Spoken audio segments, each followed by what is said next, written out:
Welcome to God's Mercy and Truth is in Everything. From the Guide for the Perplexed by Maimonides, Vegetarian, Part 2 of 2, on Words of Wisdom.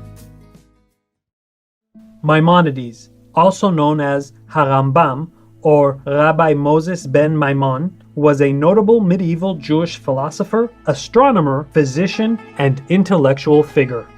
Born into a prominent family in Spain, Maimonides' path eventually led him to Morocco and Palestine until he finally settled down in Egypt, in Al-Fustat, near Cairo. Shortly after moving to Egypt, life-changing events urged him to start his practice as a physician. Having a background of medical studies, it was not long before Maimonides became renowned in the area and became the personal physician to the Sultan Saladin, a famous Muslim military leader. His schedule also included tending to other patients, lecturing before fellow physicians, and, after becoming a leader of the Jewish community, teaching and helping its members. Famous works by Maimonides include Mishneh Torah, a commentary on the Talmud, and The Guide for the Perplexed, philosophical discussions regarding theological matters. A revered pillar of the Jewish world, Rabbi Moses ben Maimon also had a significant influence on some great medieval writers and thinkers, such as Baruch Spinoza and Gottfried Wilhelm Leibniz, as well as an important impact on the medical science archives. Let us now continue with a selection from Part 3, Chapter 12, from Rabbi Moses ben Maimon's book entitled The Guide for the Perplexed. Here we'll see that the eye-opening wisdom of the Jewish philosopher is still relevant today.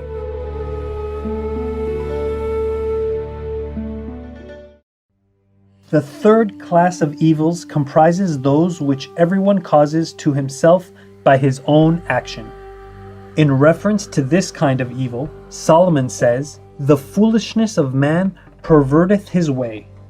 In the following passage, he explains also that this kind of evil is man's own work.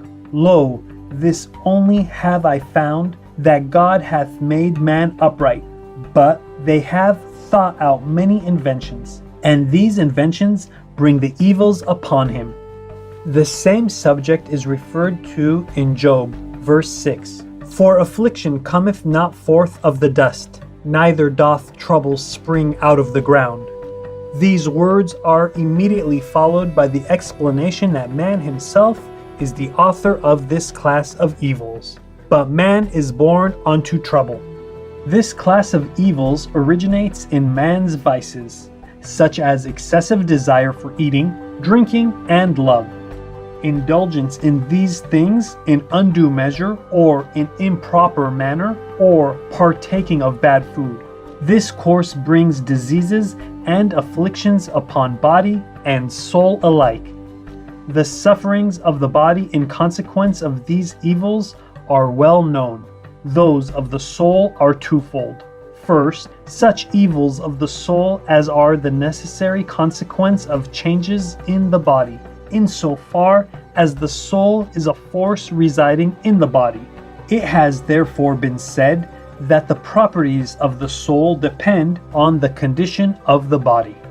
Secondly, the soul, when accustomed to superfluous things, acquires a strong habit of desiring things which are neither necessary for the preservation of the individual nor for that of the species. This desire is without a limit, whilst things which are necessary are few in number and restricted within certain limits. But what is superfluous is without end. For example, you desire to have your vessels of silver, but golden vessels are still better. Others have even vessels of sapphire, or perhaps they can be made of emerald or rubies, or any other substance that could be suggested. Those who are ignorant in their thought are constantly in trouble and pain, because they cannot get as much of superfluous things as a certain other person possesses. When they thus meet with the consequences of the course which they adopt, they complain of the decrees and judgments of God. they begin to blame the time and wonder at the want of justice in its changes, that it has not enabled them to acquire great riches.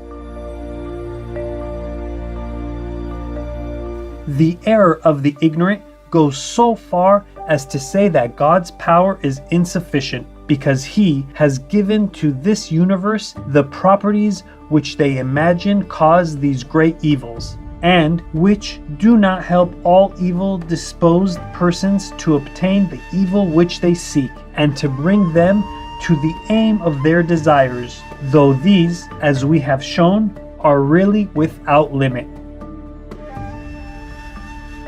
The virtuous and wise, however, see and comprehend the wisdom of God displayed in the universe. Thus David says, "All the paths of the Lord are mercy and truth unto such as keep His covenant and His testimonies." For those who observe the nature of the universe and the commandments of the law and know their purpose, see clearly God's mercy and truth in everything. They seek, therefore, that which the Creator intended to be the aim of man, namely, comprehension. Forced by the claims of the body, they seek also that which is necessary for the preservation of the body, bread to eat and garment to clothe, and this is very little. But they seek nothing superfluous. With very slight exertion man can obtain it, so long as he is contented with that which is indispensable. All the difficulties and troubles we meet in this respect are due to the desire for superfluous things.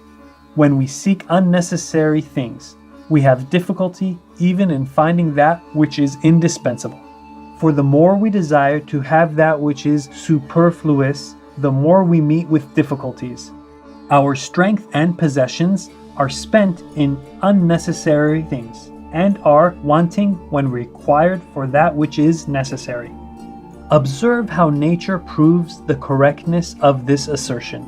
The more necessary a thing is for living beings, the more easily it is found, and the cheaper it is. The less necessary it is, the rarer and dearer it is. For example, air, water, and food are indispensable to man. Air is most necessary, for if man is without air a short time, he dies, whilst he can be without water a day or two. Air is also undoubtedly found more easily and cheaper than water. Water is more necessary than food, for some people can be 4 or 5 days without food, provided they have water. Water also exists in every country in larger quantities than food, and is also cheaper. The same proportion can be noticed in the different kinds of food. That which is more necessary in a certain place exists there in larger quantities, and is cheaper than that which is less necessary. No intelligent person, I think, considers musk, amber, rubies, and emerald as very necessary for man except as medicines, and they, as well as other like substances, can be replaced for this purpose by herbs and minerals. This shows the kindness of God to His creatures, even to us weak beings. His righteousness and justice as regards all animals are well known, for in the transient world there is among the various kinds of animals no individual being distinguished from the rest of the same species by a peculiar property or an additional limb. On the contrary, all physical and vital forces and organs that are possessed by one individual are found also in the other individuals. If anyone is somehow different, it is by accident, in consequence of some exception, and not by a natural property. It is also a rare occurrence. There is no difference between individuals of a species in the due course of nature.